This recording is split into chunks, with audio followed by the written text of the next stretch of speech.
the show that has hosted everyone from Sugar Ray Leonard to Keith One-Time Thurman. This is Tough Talk Tonight, brought to you by Heavy Bag Boxing.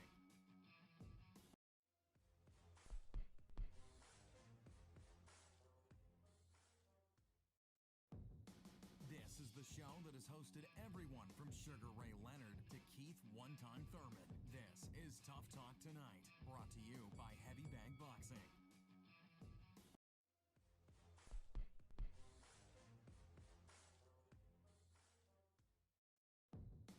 This is the show that has hosted everyone from Sugar Ray Leonard to Keith One-Time Thurman. This is Tough Talk Tonight, brought to you by Heavy Bag Boxing.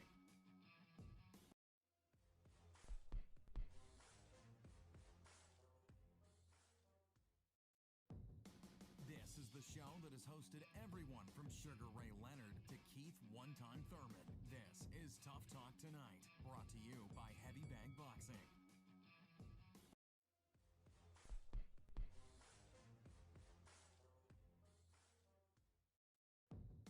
This is the show that has hosted everyone from Sugar Ray Leonard to Keith One-Time Thurman. This is Tough Talk Tonight, brought to you by Heavy Bag Boxing.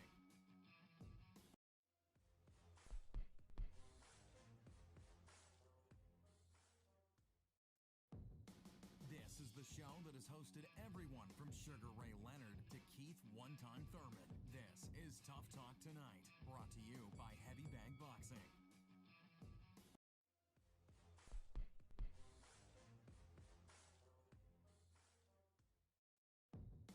This is the show that has hosted everyone from Sugar Ray Leonard to Keith One-Time Thurman. This is Tough Talk Tonight, brought to you by Heavy Bag Boxing.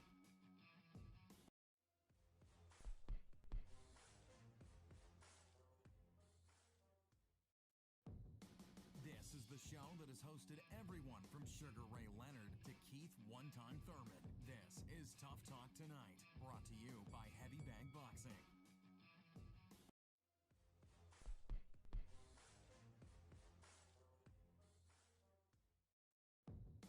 This is the show that has hosted everyone from Sugar Ray Leonard to Keith One-Time Thurman. This is Tough Talk Tonight, brought to you by Heavy Bag Boxing.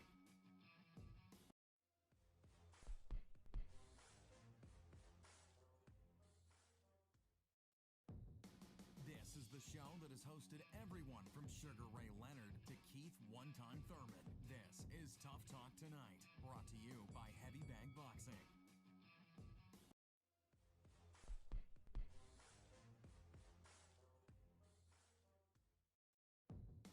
This is the show that has hosted everyone from Sugar Ray Leonard to Keith One-Time Thurman. This is Tough Talk Tonight, brought to you by Heavy Bag Boxing.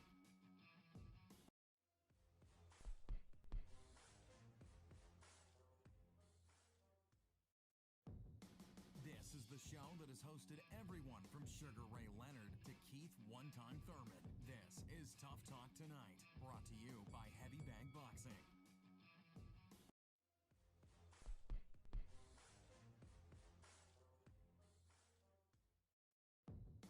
This is the show that has hosted everyone from Sugar Ray Leonard to Keith One-Time Thurman. This is Tough Talk Tonight, brought to you by Heavy Bag Boxing.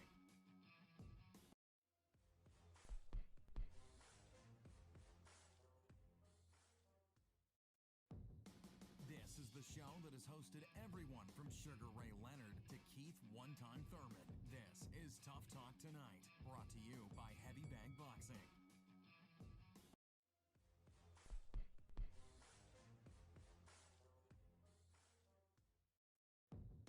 This is the show that has hosted everyone from Sugar Ray Leonard to Keith One-Time Thurman. This is Tough Talk Tonight, brought to you by Heavy Bag Boxing.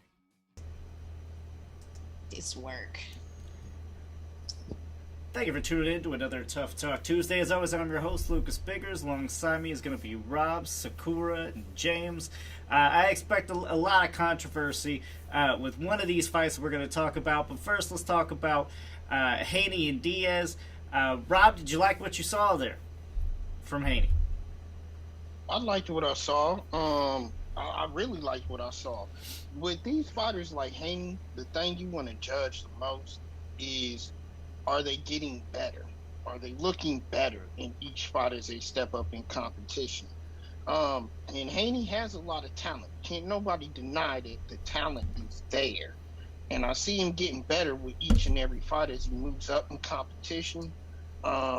His boxing output this fight was much more than I expected it would be, and he landed a lot of good punches flush, more than I expected to see of him. And what I've seen from him before, I thought this was a A+ performance for Devin Haney, considering how young he is.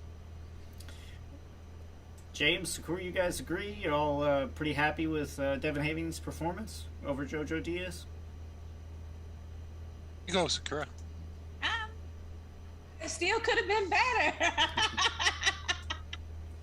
I'm a harsh critic of Devin Haney for some reason. And I know it's not fair, but it's all this hype behind Haney and how good he of a lightweight he is, whether he is to be discussed as number one in that division now that T.O. has been dethroned, so to speak.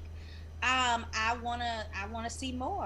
I thought that JoJo kind of had his number a little bit. If he'd just executed a little bit harder, the game plan that he had. I know harder is not the word to use, the guys, but I did it.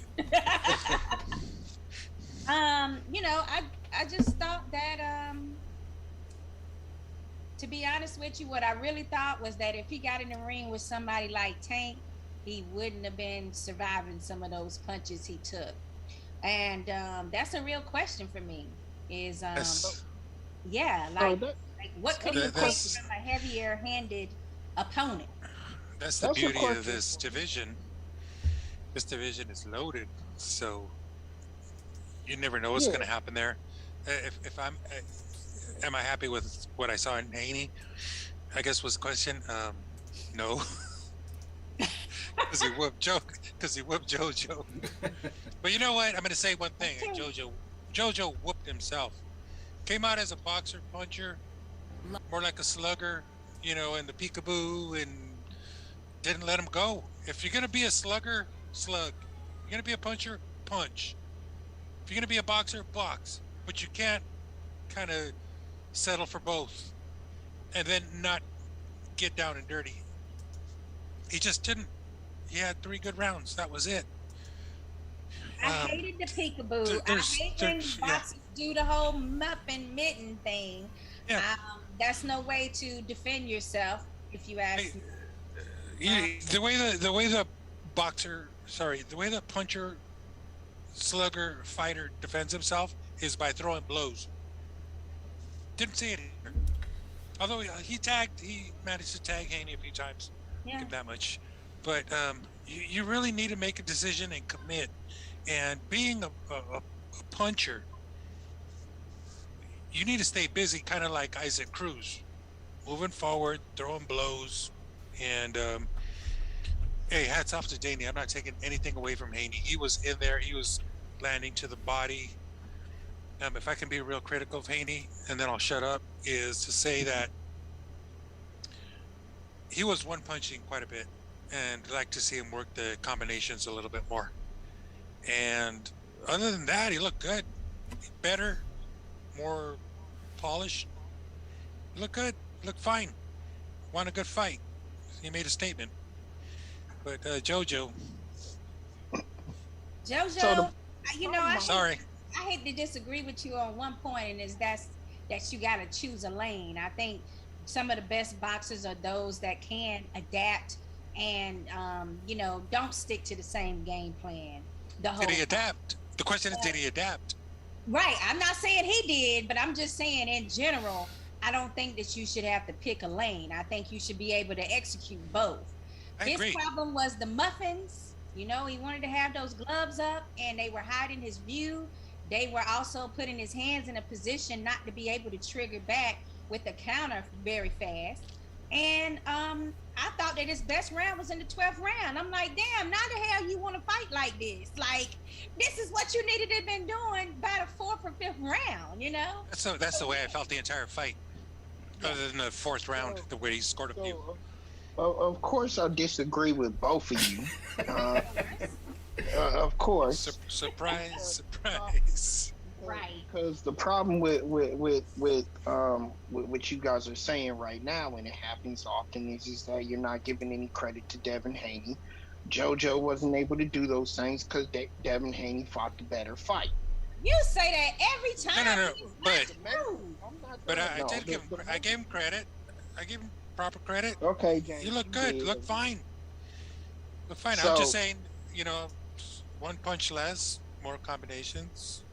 So the real issue that I have is with what Shakur said, and I want to challenge you guys on this, is why every time you see a fighter fight one style in a certain fight or fight against one guy, you automatically want to make the statement, oh, well, he can't beat a Tank or somebody else. He wasn't in there with a Tank or nobody else. So why are you already trying to compare that fight before it's even happened? Do I get to answer that? Because the opponents are supposed to be matched up and compared to. That's the whole point of fighting someone like a JoJo, is that you can use it as a measuring stick to see who we can line them up with. Like, how you going to hype a fight between a Devin Haney and a Tank Davis or a Ryan Garcia if you're not able to, compare and say, hey, if he'd have got hit with that and it was this person or that person, I don't think he would have made it through that fight. I can say that. That's what boxing fans do all the time. So I don't understand what's wrong with it. And that's where they make the mistake often, because then you'll see that fight and it'd be totally different than what you're saying would happen now. I doubt it. It's all about styles. And JoJo kind of played into Haney's hands for the most of it. Haney stayed disciplined for the most part. He did get caught. But, I mean, it's going to happen. It's boxing. So, I liked Haney's performance. I didn't really see any issues. He if he gets hit like that against somebody with some more power, we don't know. Because Linares already kind of shook him. So, Tank, I see what you're saying, Sakura. I back you there. So we're going to wait and see, but hopefully we end up getting these fights. But, Rob, I got to back Sakura. Sometimes you got to have these talks because this is actually what causes those fights to happen. It's got to go through all the little podcasts and all the media first before it gets up to the big dogs. Now, we're going to get to that, Kareem. He said from the Wilsons, good evening, everyone. Isaac Cruz won. And yeah, we're definitely going to talk about that. But who do you want to, before we move on, who do you want to see next for Devin Haney? I really want to see that Cam bout. I really want to see him versus George Kambosos. I think that's really going to show us where they're both at. Again, these two, Kambosos and Haney, they're two young fighters. And right now they're at the pinnacle of what their career starting out should be. I think that's a hell of a fight. I think it will show us both skill sets and what Kambosos made out of and what Haney's made out of as well. Is going to show they're going to have to both put out their tool set for that fight. I think that's a great fight. Okay. Sakura, who do you want to see him fight next? I mean, because I know this fight could be made easily, I am totally down with Kambosos and Haney mixing it up in Australia. No problem with me on that. My only issue is they'll both claim, hey, I'm the best of the division then. And I'm like, bullshit. Because neither one of you have fought but one person in the division other than each other. So it's like, no, I'm going to need for you guys to still, it's like these people that's grabbing these unified titles and they're like, they're the best of the division, but they never fought anyone but like one person. I mean, it's kind of like what Tio did with Lomachenko. He beat one person in that division, and he said, I'm the best at this division. You know what I'm saying? And it's like, but you only fought one real opponent. So that's the only thing that I'm scared of, is that whoever wins that fight is going to now then be like, I'm the undisputed WBC titleist and the unified titleist, and I'm the best of this division. And it's like, no. We boxing fans are not going for it. You still need to fight some of the other lightweights that's out here. Oh, yeah. So that's the only thing that I'm concerned about. Yeah, you know what's going to happen. James? No, I got to agree. It's got to be Kambosos, but I don't think that they would do it in Australia because Kambosos just won this. He hasn't defended again. At that point, I think he could host it in Australia. Sorry, you're just going to have to travel a little bit because Haney is not an Australian. He's an American. Madison Square Garden, Las Vegas, whatever it is, but bring it on and let's get this thing settled once and for all. And Kambosos was at that fight, so he knows he's got that commitment with Haney. He knows it's coming, and I think it's pretty easy to make. I take that back. It's never easy to make. But I say you got two big egos, man. It don't matter. Yeah, all the shit that goes on. And I think Kambosos is pretty easy to work with. I mean, he's got a good team and everything, but that's the one that's kind of in the way. We need to get that one solved, and the thing with the belts and the WBC belts and all that BS. Maybe we call it the WBS. Whatever. That green belt makes a lot of boxers happy because it makes them a lot of money. More money at that point. You got a franchise champion, you got a super champion, and that's ridiculous. It just doesn't stop, man. Yeah. So what I'm saying is that fight should be made, and I really got a question for you guys: is who is number one at 135 now? Who is the best fighter, boxer, everything at 135? That's hard to answer, buddy. Oh, it is. I mean, we need to see this shit go down. We need to see it go down. We need to see these fights on. Yeah, there's a gauntlet of guys. I've been getting a lot of thoughts on this, and my answers. We'll talk about this, I guess, at some point, but kind of surprising. But Kambosos, man. He was there. Kambosos was there, and he was a bit eager to get that fight done. Yeah. No. Yeah, with all the upsets, can you blame him? I mean, he's like, God, let this guy get through this fight, please. But either way, I think he would have been okay because if JoJo hadn't won, then he would have gladly fought him as well. Those promotional companies are easy to work with too. I do wonder, like, if Kambosos is able to bring 60,000 just to the arena in Australia, can we say that can be done here in the States right now for this particular bout? And I don't think so. Not for the bigger fight would be if he's able to fight at home in Australia with the 60,000 people. I mean, it is a travesty because 80. He claims 80,000. Oh, he 80. I thought he said 60. But either way, are we going to get anywhere close to that in the United States? No, U.S. boxing fans just aren't there for it. I mean, let's face it. We don't follow Haney. He does not have a huge following. Most fighters don't have a big following. Look at Andre Ward. He was neglected as far as the fans are concerned. And if Andre Ward was born in the UK or even Australia, I mean, he would have been selling out those big stadiums. He would have had so much more money in his pocket. But, that's America for you. What are you going to do? You got to be a little bit over the top. You got to be a little flashy. You got to be good on the camera. And Andre Ward didn't care really much about too much of that kind of stuff, and that's where we fell. But Kareem agrees with you guys. He says Devin Haney versus George Kambosos. That's what's next, and I think that's what needs to be next. Whether he can sell those 60,000 fans in Australia, I mean, if you can, more power to you. I'd like to see it, but it remains to be seen. He also said Devin versus Davis. Of course, we would love to see Gervonta against a big fighter. But let's go into a little bit on that, and to lead into that, Sakura, let's go ahead and do the tweet of the week. All right, so I just had the luxury of seeing this one, and I think it's a great question to ask. We got Haas, and he says, so people are mad at Tank and TMT for not fighting tough competition, but yet praise Munguia for boxing 38 fights and not wanting to fight Charlo or Andrade, which he is a mandatory for. Make it make sense. Hashtag boxing. Is this a point? First of all, do we think that Tank finally had a great opponent in Cruz? will Cruz be considered tough competition after his showing the other night? I mean, I would say yes. And does Munguia got some explaining to do here, y'all? I mean, 38 fights? How is that okay? And you got mandatories. Apparently, it was a mandatory for Andrade for 2 years, which I had no idea. I mean, is there double standards? Tell me. In boxing, there's always double standards.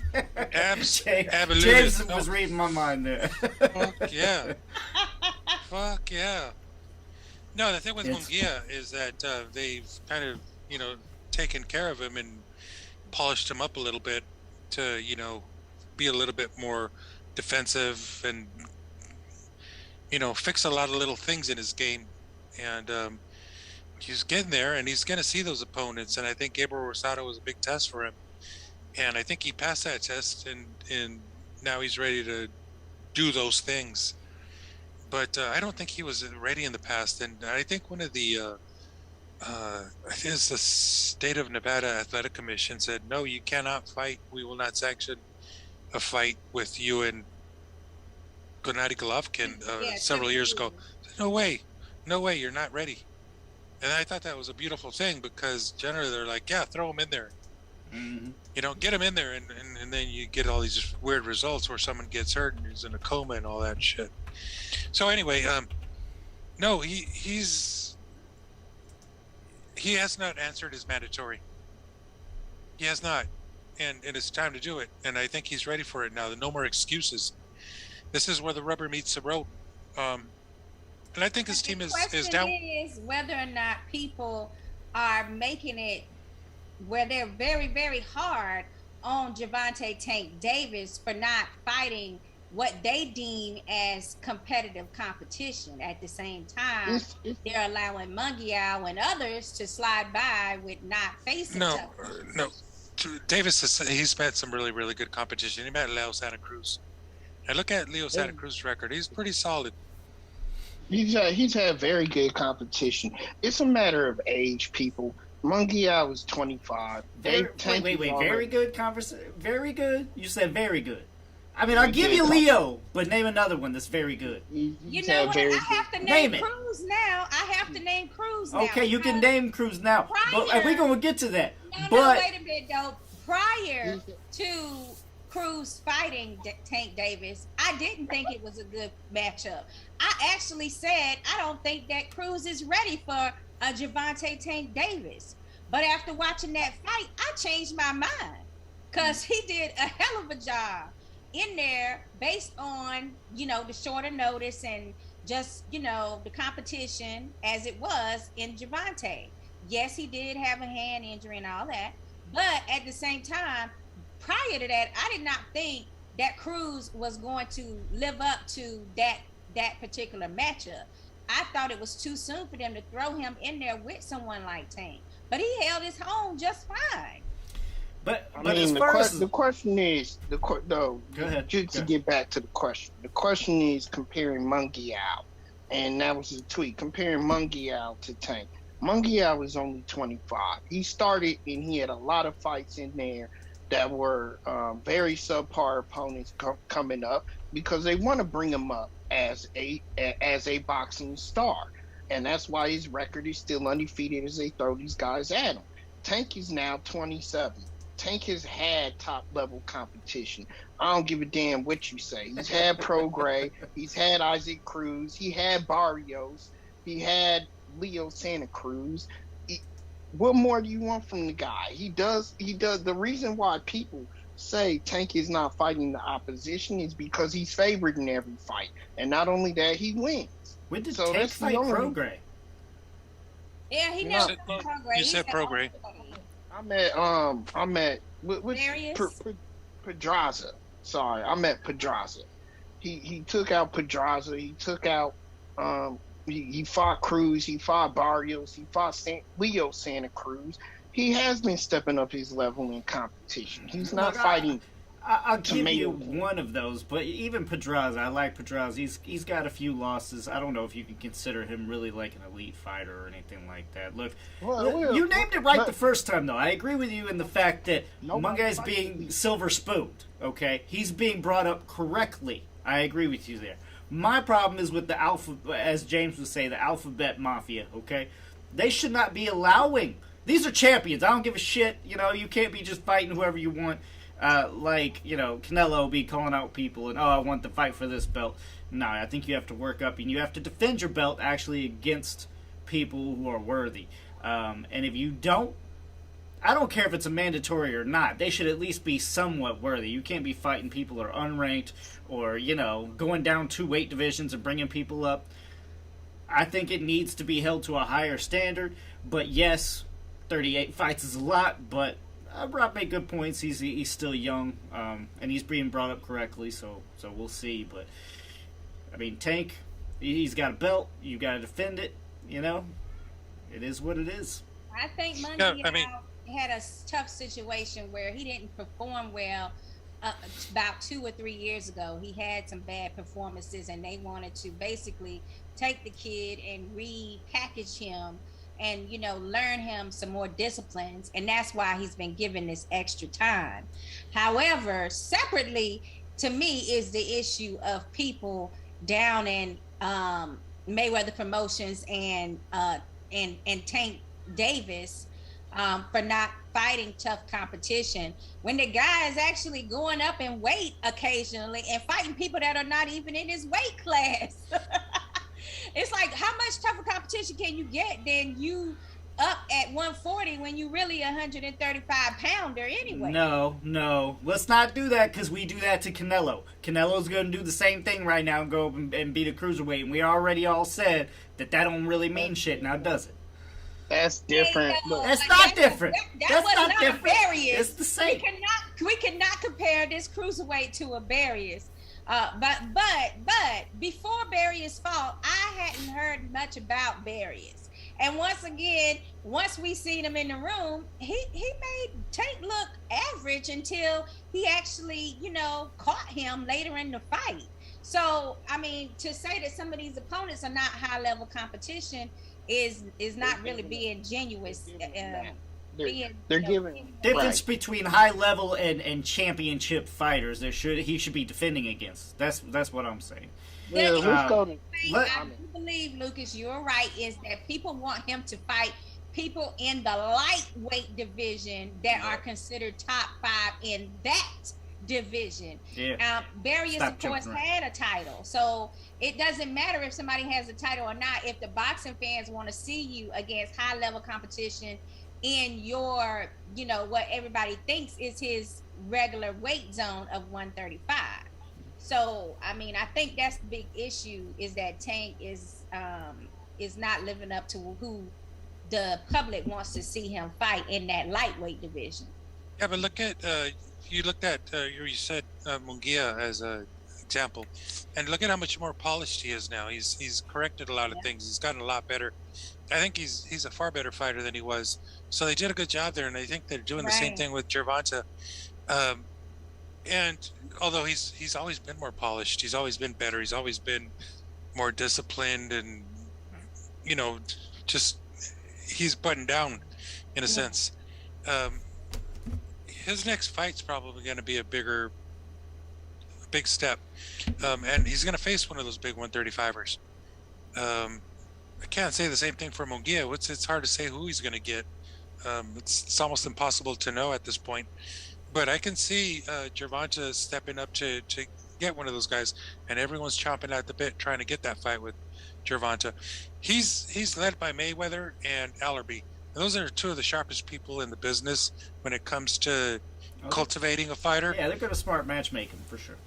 Yeah, they're good matchmakers, and they're good consultant, liaison, and matchmaker and all that.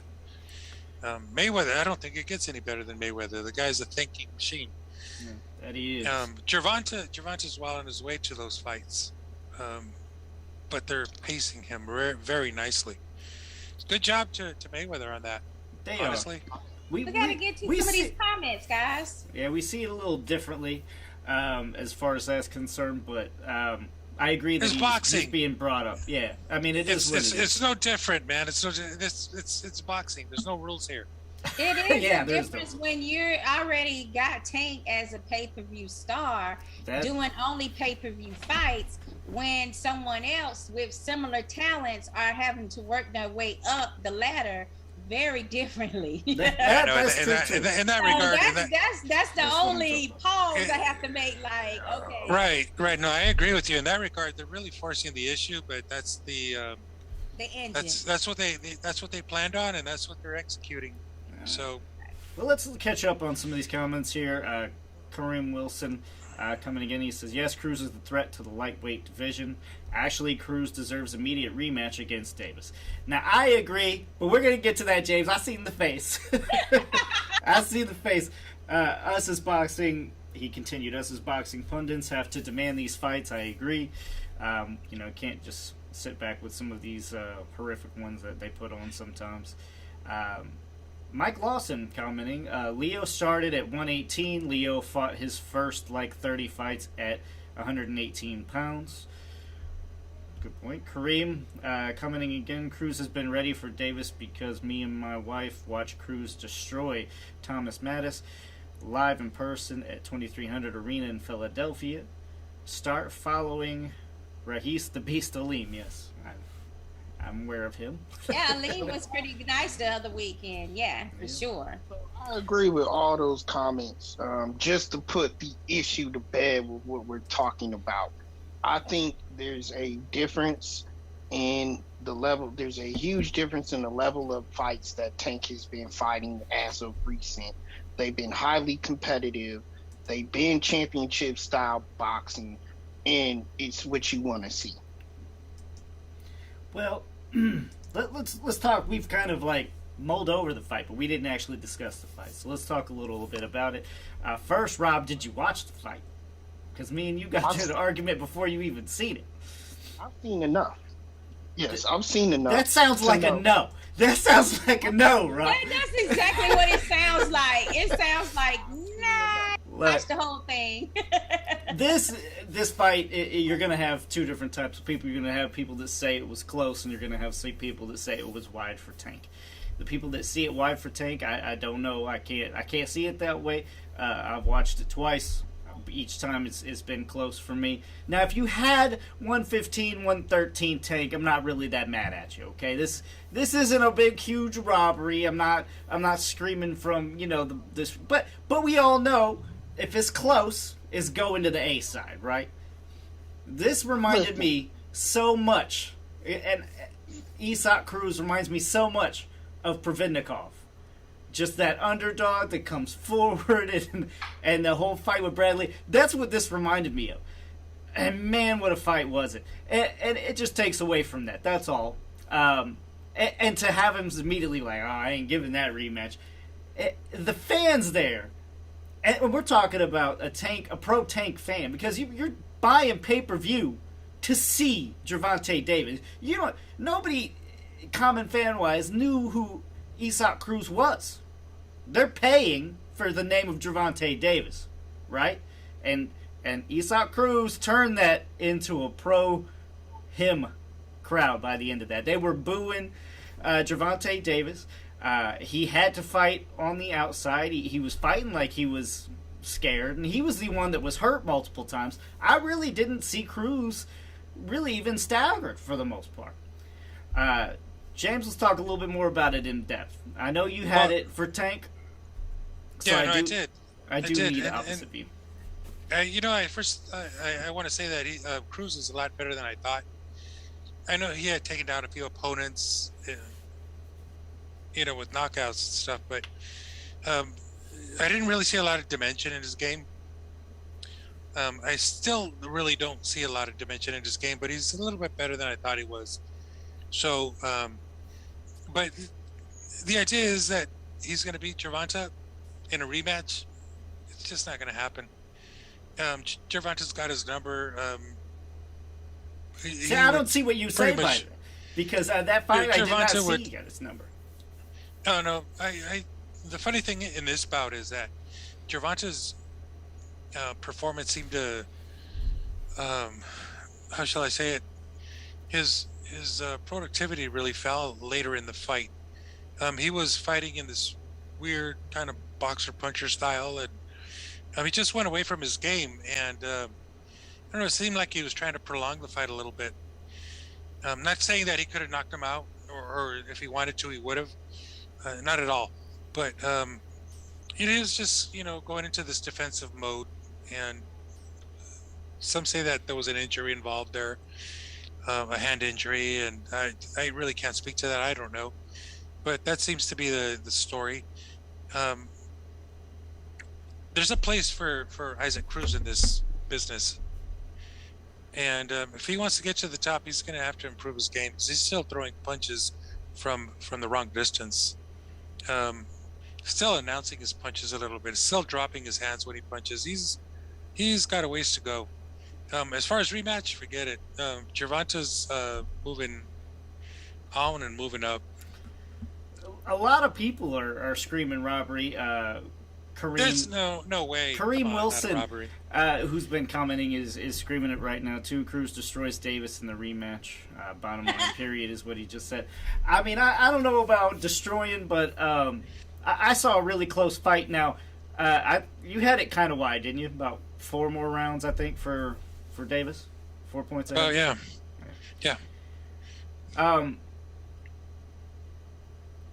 Okay. I mean, for me, I thought it was a way closer fight than that. And I don't know if we have to basically include, from round 6 when he didn't have that output anymore. Apparently that's when he got his hand hurt. But I saw some close rounds that the unofficial scorecard, judge, which was Steve Farwood, Farwood, I think. He had it where even when it was a close round and Cruz had the stronger punch in that round, or the cleaner punches in that round, it was still a Tank Davis round. Now, what I liked about what Gervonta was doing was that he did get the opportunity, because that hand was hurt, he did get the opportunity to show that he's more than just a one-trick pony. He can box when he wants to, apparently. So when the power wasn't able to be used in that left hand, he resorted to using good boxing, good footwork, movement, keeping Cruz off balance a little with the shifts and things. Which is something that we never get to see Gervonta Tank Davis do. But at the same time, the issue was that the output wasn't there the same. But yet and still, Cruz was still effectively landing some things and forcing the action the entire time by being the aggressor. So this is why it's like some people are seeing this, it's the classic, confusion on what you like as a boxing fan. Whether it's the aggression you prefer, are you giving rounds based on that, or are you giving slick boxing, points? But I do feel that it was a lot closer than the 4 rounds based on those things that I saw.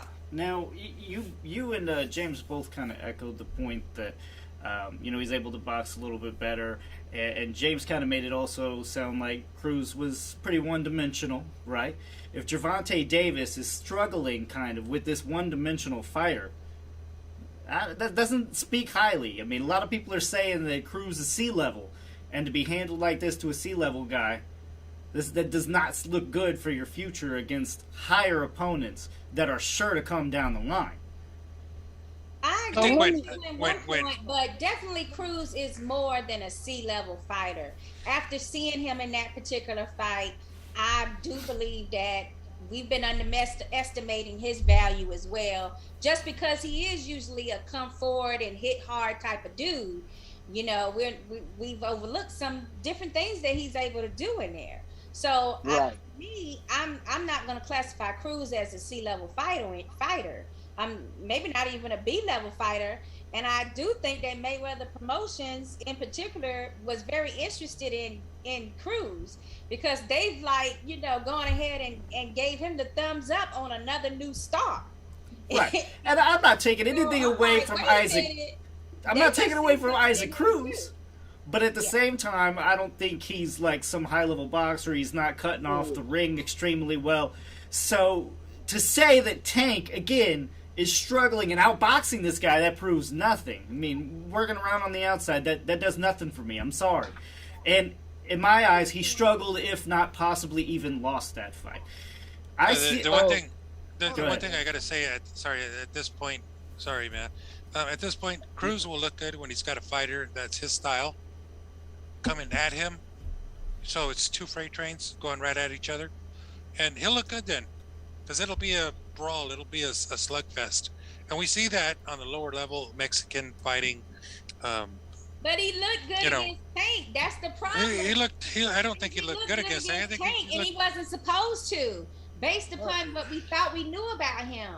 Now, it goes back to what we were saying about Munguia, where, like you said, he needs to clean up some things.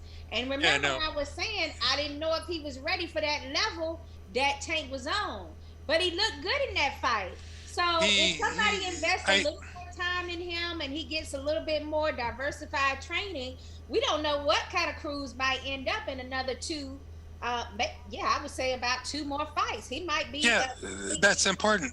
Yeah. That's important that he gets more training, because he did a lot of things wrong. He was throwing punches from the wrong distance. I mean, there's a lot of things that he needs to clean up. So you said he looked good. I disagree with you. I don't think he looked good. I think he looked okay.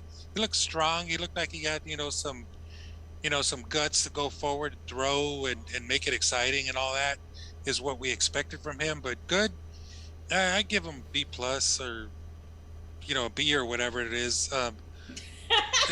This guy, I'm talking about my people here. My people. But I gotta tell you, this guy will look good when he's got another Isaac Cruz in front of him. But when he got a good boxer, a smart boxer, no, he doesn't have the ring smarts yet. He'll get there at some point. He's young, but he's just not there yet. With my take, as well as some of these comments. So Kareem Wilson said is backing his statements. Cruz was robbed. Then Mike Lawson has a very good point, which is why people weren't looking at Isaac Cruz that well. Cruz only had 21 amateur fights, and he mostly fought in Mexico. But then he wants to say Mayweather's picking fights. So he had to throw that jab in there, Mayweather Promotions. Kareem Wilson comes back and says Cruz exposed Tank, and he said, and he's backing that up because he's saying Davis couldn't hurt Cruz or knock him out, and Kareem James gives Cruz an A plus. So here's my take on it, and this really pretty much sums it up, because this is all it is what it is. Okay, Cruz was a damn good fighter. He showed that in the Fernando Vargas in the last fight with Vargas. He really cleaned out Vargas and probably retired him. The issue there is that people were saying that Vargas was a washed-up fighter at this point. He went through many wars, I agree, but Cruz really made him look bad. It was a very dangerous fight. TMT knew it was a dangerous fight, but they knew Tank could handle it. They threw it at Tank last minute because of the issues with Raleigh. You have to be prepared stylistically for a guy who's a beast in the ring and can come at you full speed ahead like Cruz. So there is going to be some problems there. You throw that on top of a hand injury, you throw all of that at Tank. No, I've seen the hand. Go look at the hand on media. The hand is severely slow. You can see in the fight when exactly he hurt the hand, though, because he did like a little move, like right in the middle. Take it out. Let me finish my point. Take it off. So go ahead. You throw all of that, and that's the adversity you want to see a fighter go through like Tank, and handle it in the way he did, because exactly what James said: injury, style clash, not fully prepared, and you have a very game tough fighter in front of you And Tank passed all those questions. Like James said, there's no need for no rematch. Let's move on with this show. You talk about adversity. Well, When you talk about facing adversity, Mayweather handpicked Isaac Cruz. Handpicked him, and he failed. Okay? I'm sorry, but he handpicked him. If you want to talk about adversity, you talk about Cruz getting last-minute notice and going up and fighting Tank. Okay? That's adversity. Big adversity is not getting last-minute notice and having to fight a champ. Let me just say this. ain't no Isaac was adversity. already Typical scheduled to money be team. on that That's card. typical But money the problem team. is he's not handpicking them when Cruz was already scheduled to be on that card. And remember that PBC has been doing a lot of their fights like that with Showtime, in which they have somebody in the same weight division on the card because they don't know who's going to get COVID or not. So they've been doing this a lot where they'll take even the Ugas fight, Ugas Pack, that happened because Ugas was already on the card. So it's a little like, you can't say like, oh, he was handpicked. Sure when you it was can. supposed to be Rolly that was in there instead of Davis. He The whole was, but a, time. he was a backup. If he was not handpicked and tailor-made for Davis, I don't know what was. He was set there for that explanation, as you just said. He was handpicked for that. But that's matchmaking. It doesn't matter. I mean, if No, it does you're matter. Isaac It does Cruz, matter. he's But that's preparing what for they've someone been else. doing with It's these still cards. last minute notice. It doesn't matter I'm- if you're training. You but- still but- are but- preparing for a different opponent. I'm agreeing with you. When they put him on that card, he's there for a reason, and that's to fill in. But he is handpicked. He is. So what are y'all There's no trying to question say? about it. Tank's No training question to about fight it. two people? No. The idea is that if one of the guy falls out, his replacement is, in a sense, handpicked. No. I That's agree with you, bullshit. Lucas. Tank is not training to fight two damn people that night. He was training to fight Raleigh. It's two Right. different. Right. That's right. When they throw in Cruz on that card, they know that he's tailor-made for Tank. Right. He's set up to lose. I Is what I'm agree saying, with you, Rob. Lucas. Rob, When they formulate Isaac Cruz these was- cards, yes. when they formulate these cards, they got these guys lined up and say, yes, he checks out, put him on that card, Yeah. because we know that Gervonta can handle him based on his Already- style. When they're But I- picking I- him, They said, "This guy fits what I we feel want." like the issue with Rolly didn't come up until after the card was already formulated. In this particular situation, I don't think it was because they thought like, oh, we can throw him in here with Tank, if anything. But there's Oh, always yeah, injuries. yeah, there's always guaranteed they injuries and other things come on. I Things guarantee come you up he like was set- he injuries. was set there for that reason. He was set up as this is a highlight reel knockout should this other fight fall through. That's exactly what Cruz was set for. Whether we want to admit it or not, Rob, that's the case. Okay, that's Money promotion, team. That's promotion. It's money team. Okay? It That's how doesn't it get is. any. Not just money team that's doing that now, though. No. Don't say No, money team. but If they do anybody it better. It's boxing. show- They do it but better but if than anybody. anybody who has a boxing card with Showtime, they are doing that.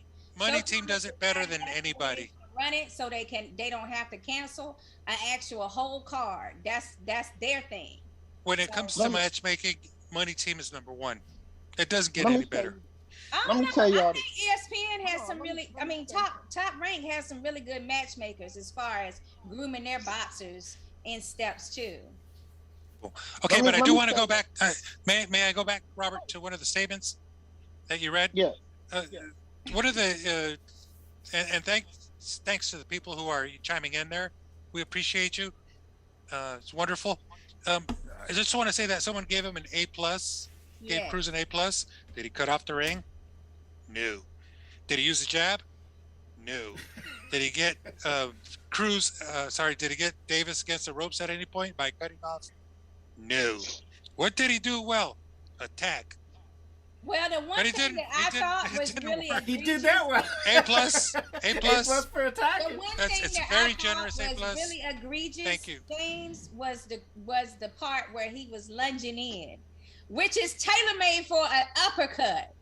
Now it just so happens he's got like a really good chin, but Yeah. so from rounds 1 through 6, it didn't have the the muster to get him out of there, but he was lunging in a lot, which everybody knows that uppercut of Tanks is just a killer. You know what Yeah. I'm saying? You're out on your feet. Yeah, So, no, I think I don't know why he would lunge, and I think that was he's just not polished. He's just not a polished fighter. He was Just landing not some a pol- great counters.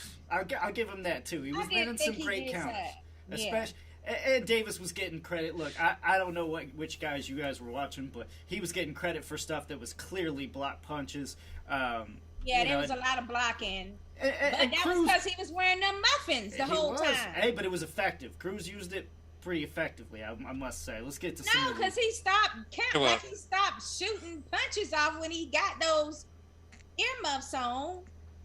But Cruz fights well when he's got a fighter like him coming at him.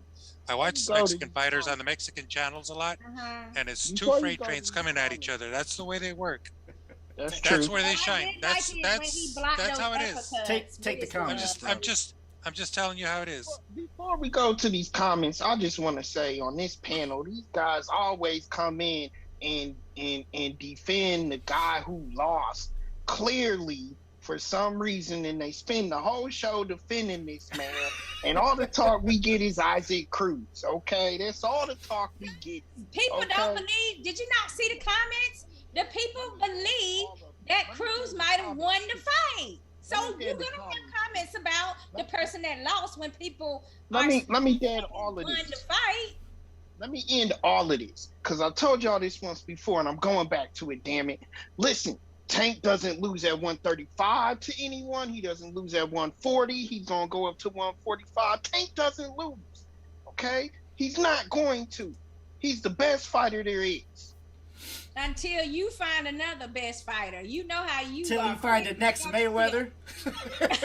He is quick to jump ship if it fits his needs, you guys. And technically, if you want to do the 2-round rule, he lost, right? A-side gets 2 points, right? So it should be 115, 113 for Cruz. Let's face it, as James, I'm pretty sure would agree, it shouldn't have been that close, right? No, I think that was very close. It shouldn't have been. They're giving him points on being gutsy and attacking, but you got to score. Yeah, got to score points. Let's see. All right, we got Kareem. He says Davis' face was red. Kareem says as well. Scott Butler says my man, and then Mike Lawson says if they keep matching Davis with someone someone Mexican, of course Davis sells because Mexican fans pay to see their fighters. Smart of Mayweather. Kareem says he beats Davis. Oh, he beat Davis with great inside fighting. And then Kareem says Cruz won the fight. Even Ray Charles and Stevie Wonder can see this. So we still have people that believe that Cruz did good enough. Right. Even though my man Wilson said he was a little biased since he seen Cruz live. Okay, I feel like there's some bias towards Cruz here with Mr. and Miss Wilson over there. Okay, I feel biased. Now look, I'm calling it like it is. I don't like using these two as a reference. Okay, but I can't even say it. Sergio Mora and Chris Mannix both also saw Cruz winning. For me, again, it was more effective punching. It seemed to be right, and it seemed to be Cruz hurting Davis. I really didn't see Davis hurt Cruz. He was able to snap Gervonta's head back on multiple occasions.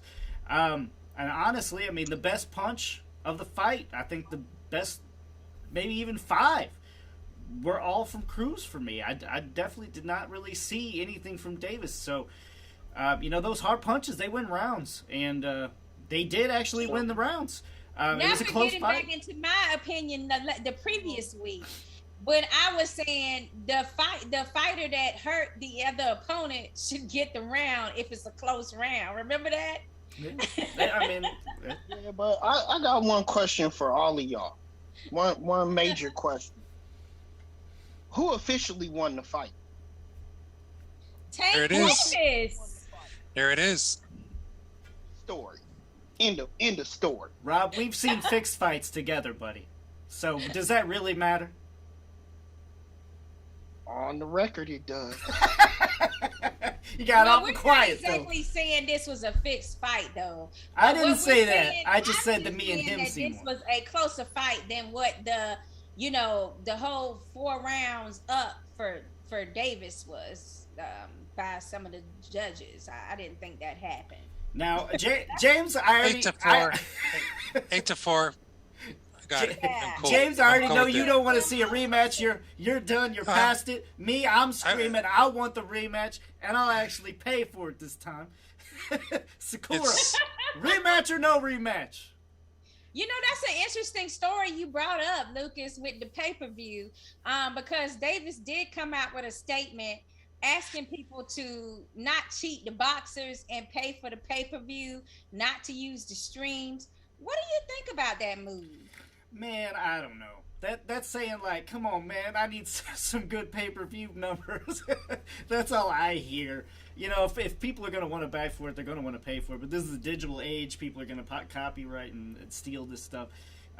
It's just, unfortunately, the nature of the business.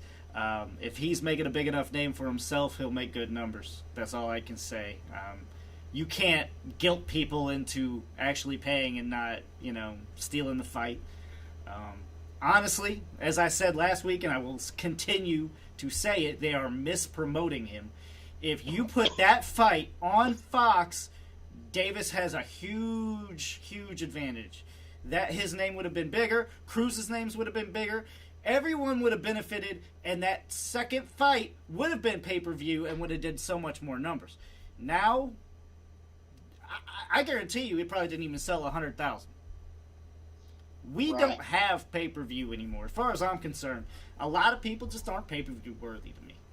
My thing is that ever since we've been paying for pay-per-views every month. If you don't realize, like, they've had a pay-per-view ever since, like, Wilder Fury, and then since then it's been like a pay-per-view or 2 pay-per-views. Right. They're trying to ride this holiday of, people already have that wallet open, so let's get them to spend more on me. But I'm like, it's a holiday, so I don't want my cable bills to be coming in extremely high when I got other stuff to be paying for right now. Especially with the family holidays coming up. I keep telling you guys, they're trying to formulate this pay-per-view season on us. Fuck that. And again, if you want, you put some good fights on there, and just do it once a month. 1 in November, maybe 2. 1 in December, maybe 2. That's 4. You got us. But I mean, Jesus Christ, everything.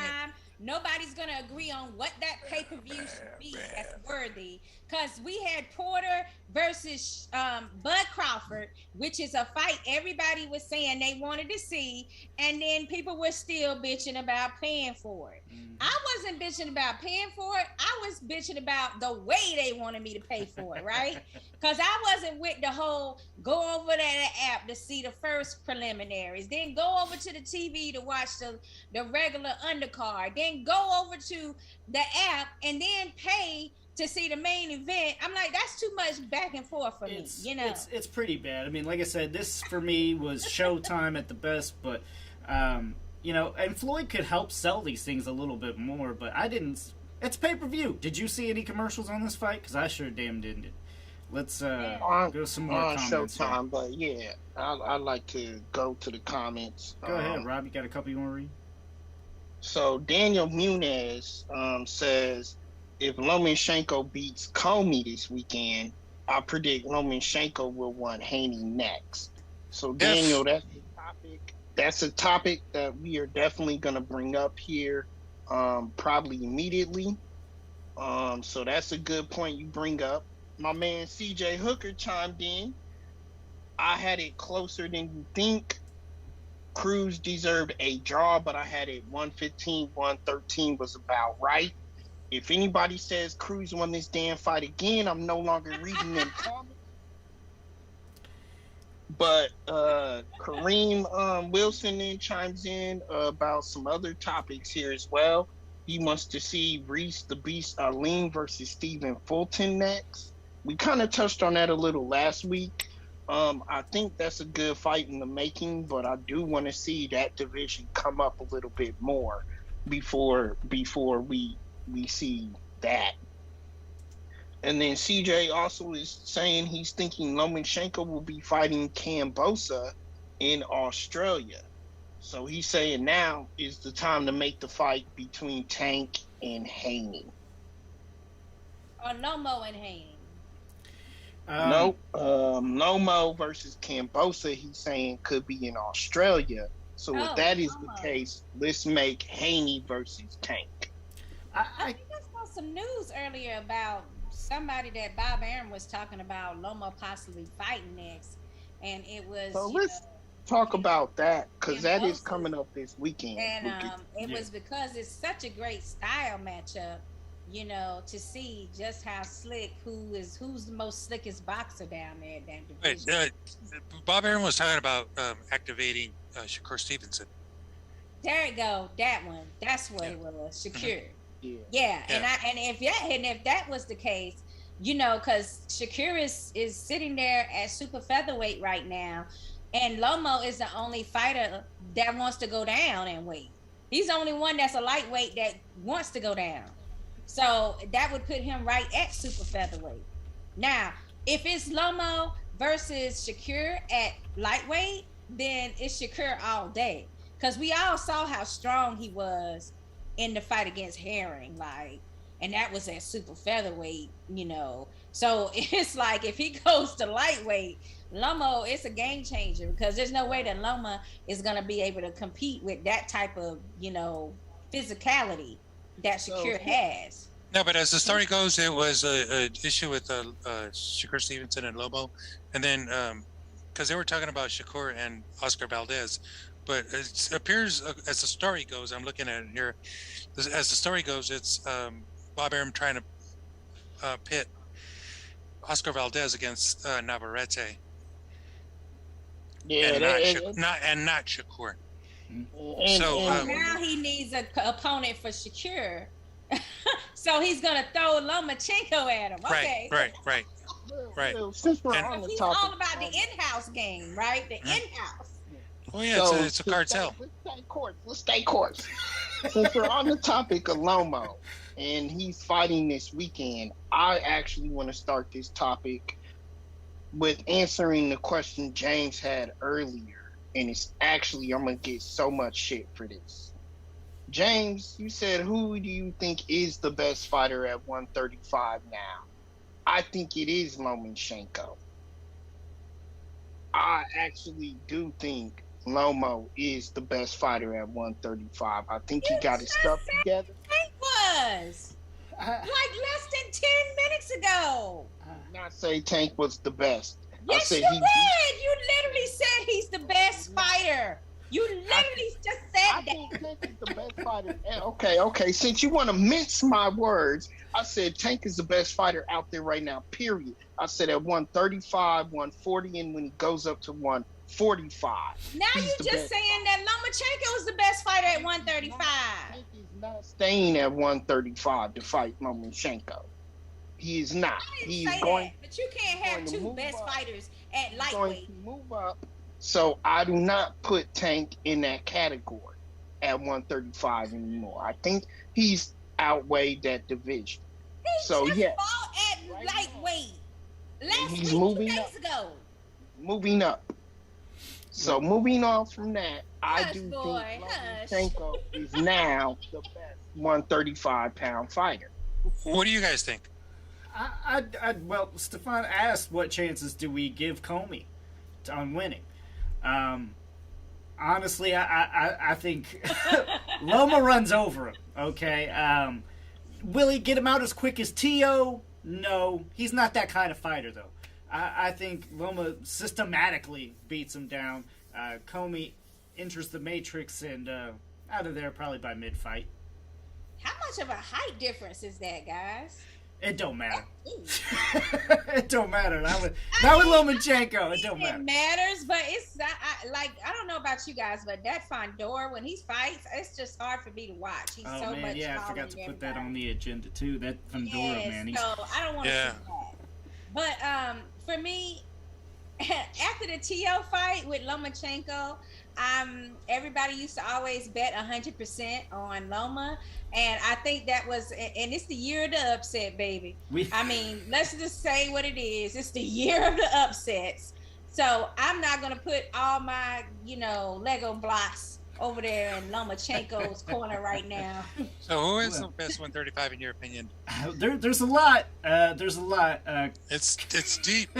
Kareem says Shakur versus Herring was another Maurice Booker versus Simon Brown episode.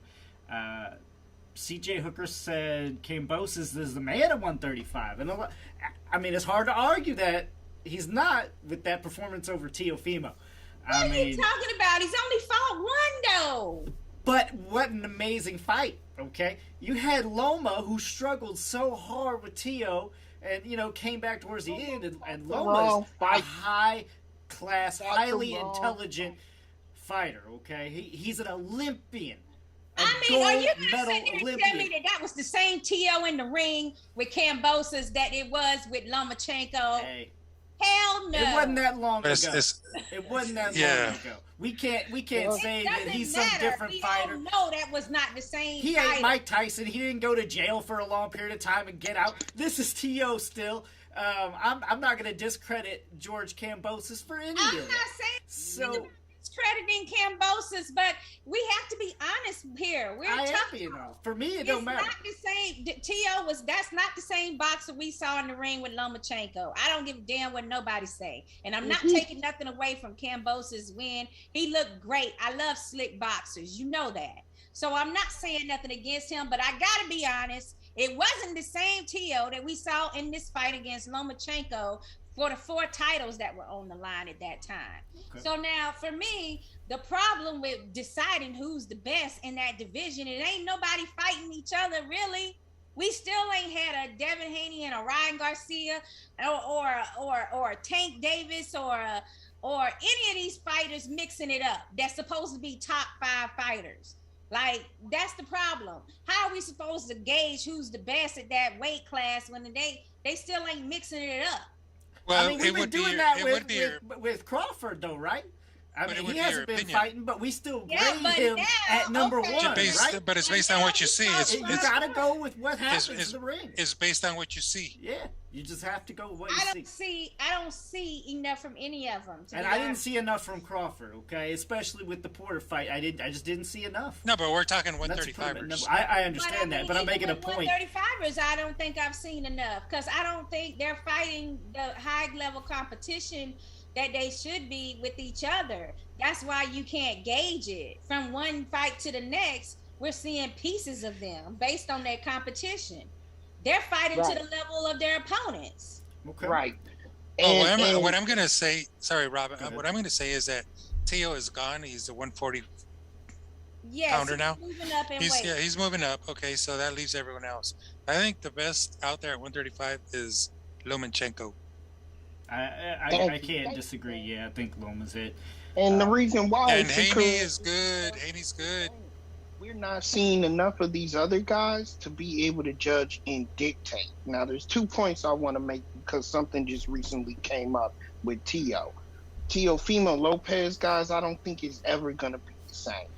And now we're throwing health issues on top of that. If you've seen the article out recently, they said that he really had major chest and neck issues going into that fight that he was really unaware of, or unaware of the severity of it, and could have possibly died in the ring that night if he got hit a certain way. I don't think Teo is ever going to be at that level again, in my opinion. I think that was a little blown out of proportion, okay? I think it was a little blown out of proportion. If somebody gets hit in the chest just right, when their heart beats, that shit'll stop, okay? Let's not blow shit out of proportion. Anybody can die in the ring in any match in any given day, okay? That's what boxing is. Let's not call what it is, but come on now. No, there's an ailment in a condition that he had that made him more prone to do that. That's like saying that an NFL football player can go out there and take all those hits, but because they've been playing football their whole damn life, that's the risk that they take. No, if you had multiple concussions and you go out there on that field, you're at more risk of getting hurt and dying out there on the field. None of this shit adds up. No. None of this shit adds up. Yeah, so how did he pass a medical? How did he pass a medical to be in the ring then? This is the questions that start popping in my mind. Because we have safeguards for this kind of thing, right? Yeah. I know, but here's the thing. They said he could have died. Well, why the fuck didn't he? He got hit so many times in the head, in the chest. I mean, he got nailed. That's kind of how I was feeling. I just didn't want to say it, James. No. He's still alive. The fuck? He got hit fucking tons of times, but he didn't die. You know what this is? Yeah, he does have an ailment. He does have a condition. It's not to that level. No. It's just not. It's just not. Look, everybody got something, and this is boxing, okay? You might be more prone than any other. But that comment. Let's go to some comments though. Stefan saying he disagrees with Kareem. He thinks Loma has never fought anyone as strong as Commey. Commey is what he is. I mean, can we call him a gatekeeper at this point, Lucas? No, it's hard to because he only had that one loss against Tio. No, he's lost to Robert Easter. Oh, who are you talking about? We're talking about Commey. Okay, no, I was thinking Loma, but okay. He's got a couple of questionable losses. I'm just saying he hasn't really beat any. I mean, he hasn't not lost to anybody prize fighter worthy besides Tio.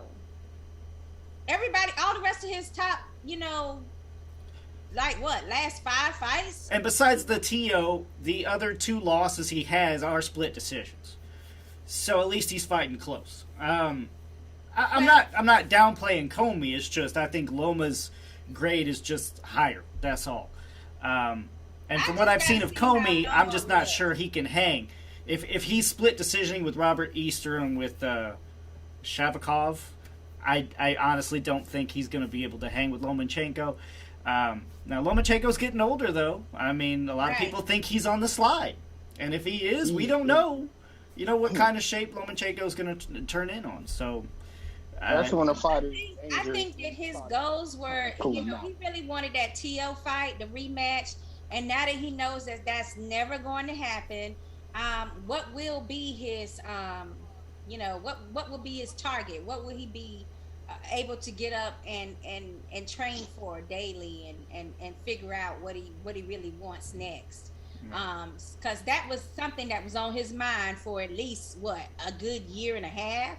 So it's going to be hard for him to find reasons to want to stick with this training regimen and to really fight some of these people after he's not able to get his vindication with Tio. For me, I want to see how Loma looks since he hasn't been in the ring for a while, and I want to see exactly how he's able to break down a bigger Commey.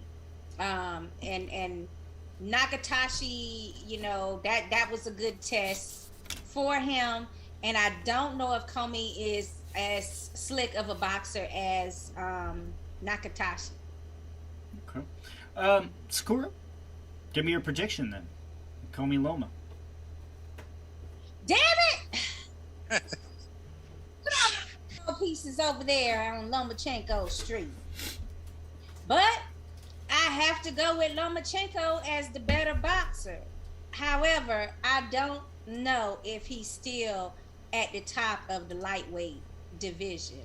I don't know if he's number 1 anymore. Okay.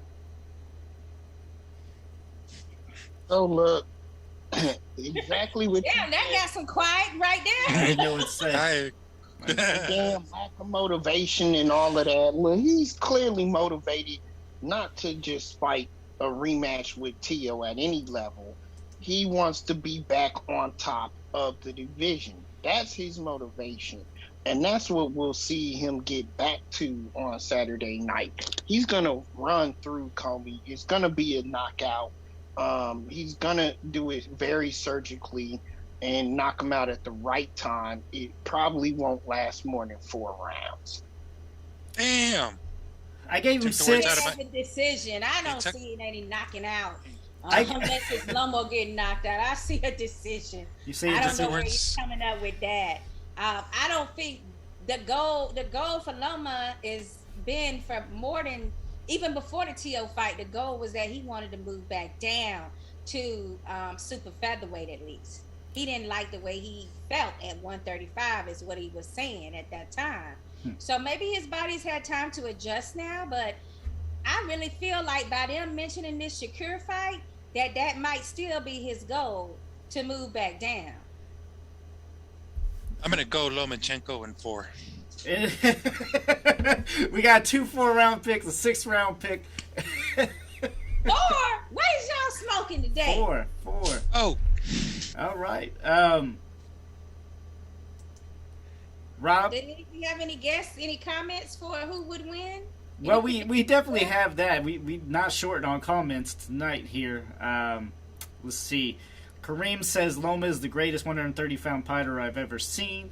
Daniel Munoz That's right. says Loma might have lost to Tio, but look how he did against Nakatani, a fighter who took Lopez into deep waters. Kareem says Herring sold his belt to Shakur. Stefan commented again, remember when Felix Verhejo fought Nakatani? He knocked him down twice. Nakatani doesn't keep his hands up. Easy win for Loma. CJ Hooker, Kambosos is a breath of fresh air. He is willing to fight all of them. I really hope those fights happen. Yeah. Let's see. Stefan said the Tio look weight train. Kareem, also, Lomachenko ends Commey's career.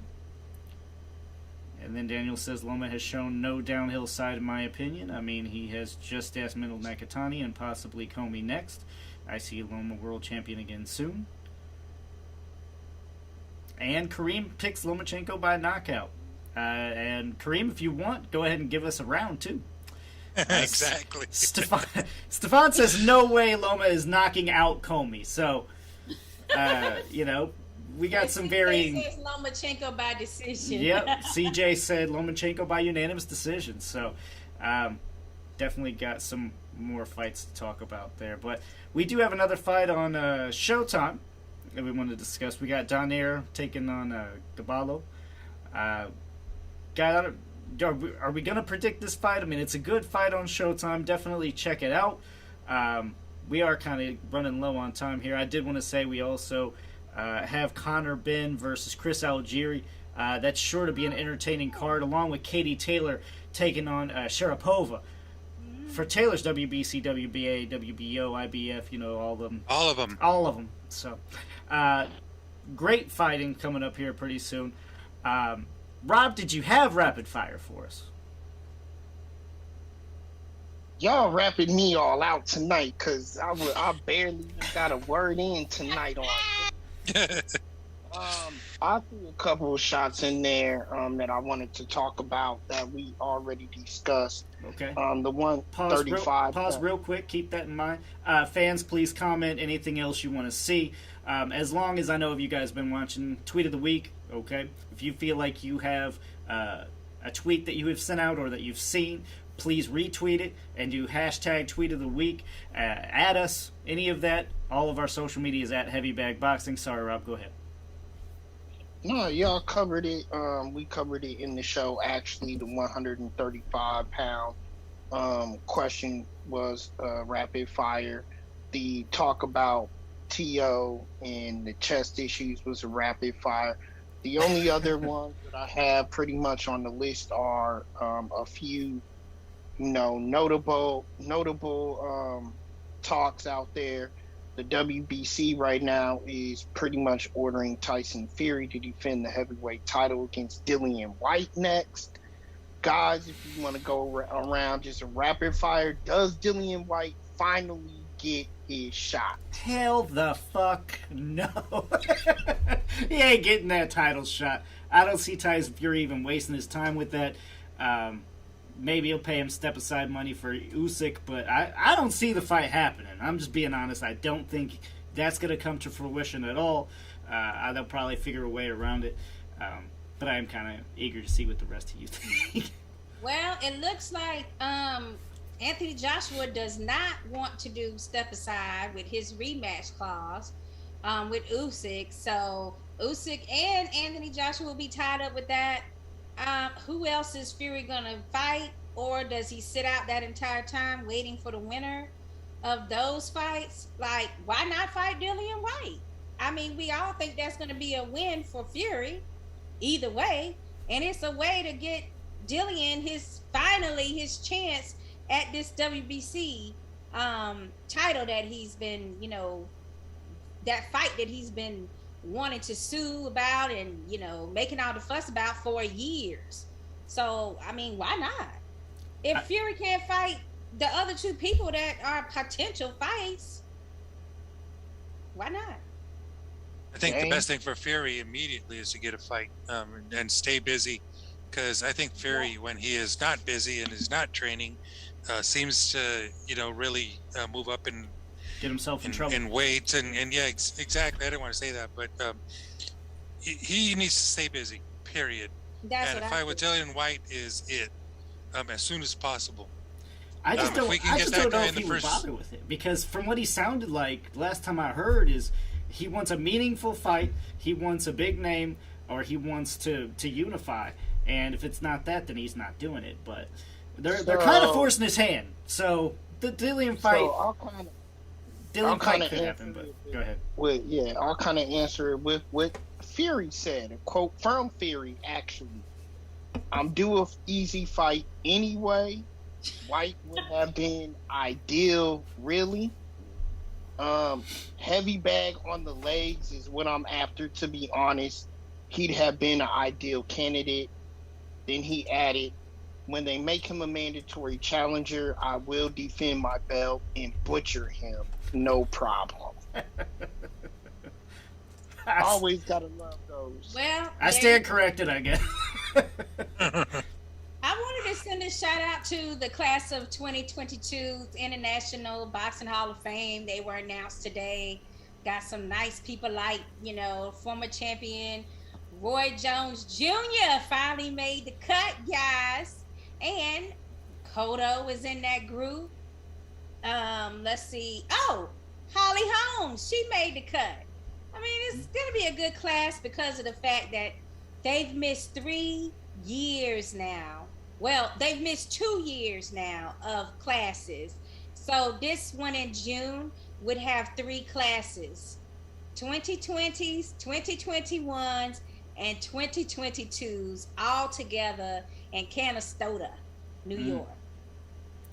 Where else can you go and find that many champions in the same square feet mileage? Definitely need to make a trip up there. All right. Thank you all for tuning in. It's been a great show. Let's see. Kareem says, actually, Dillian White needs to retire after what Povetkin did to him. I don't understand that either. You get a loss, but some people apparently you can lose in your last fight and still get a title opportunity. That's just how boxing works, unfortunately. But that's another. He avenged that loss now. He avenged it. Yeah, he came back and he won that fight, and he's been owed that WBC title challenge for quite some time. I'll give him that. He has kind of got the run around, and maybe we'll see that fight come to fruition. But I don't think a lot of people be too happy about that.